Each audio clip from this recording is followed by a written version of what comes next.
सबसे जरूरी जिस चीज को मेरिट कहा जाता है उसका निर्णय कौन लेता है। मैं आपको छोटी सी कहानी बताता हूँ। बड़ा सुंदर एक्सपेरिमेंट हुआ अमेरिका में। जैसे हमारी आईआईटीज होती हैं, उनका जो टॉप एग्जाम होता है उसको एसएटी कहते हैं। और जब एसएटी पहले लागू हुआ तो एक अजीब सी चीज आई कि जो अमेरिका में गोरे थे वो सब टॉप कर रहे थे और जो काले चमड़ी वाले थे वो इतना अच्छा नहीं कर रहे थे, और वो जो स्पेनिश बोलते हैं वो भी इतना अच्छा नहीं कर रहे थे।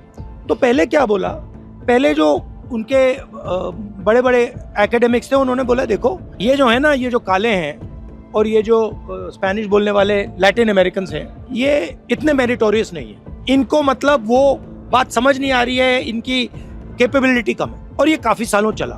फिर एक आदमी ने क्या किया, एक प्रोफेसर ने, उसने कहा एक चीज चेक करता हूँ, जो पेपर लिखे गए थे ना उन्होंने वो पेपर कालों से लिखवा दिए। सिर्फ उन्होंने कहा कि ऐसे करते हैं, पेपर कालों से लिखवा देते हैं और फिर वो एग्जाम दे देते हैं। पता क्या हुआ, गोरे सब फेल हो गए।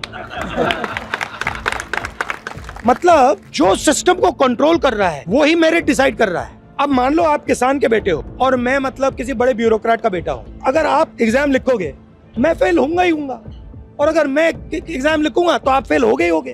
तो ये कहना कि भैया ये मेरिट से आया, ये मेरिट से नहीं, सवाल में है भैया वो जो ऊपर बैठा है वो कौन है, वो पहले मुझे बताओ। अब अगर आप मुझे कह रहे हो कि आईआईटी का जो एग्जाम लिख रहे हैं वो सारे के सारे अपर कास्ट के हैं और दलित फेल हो रहे हैं, तो फिर एक काम करो, दलितों से लिखवा के दिखाओ।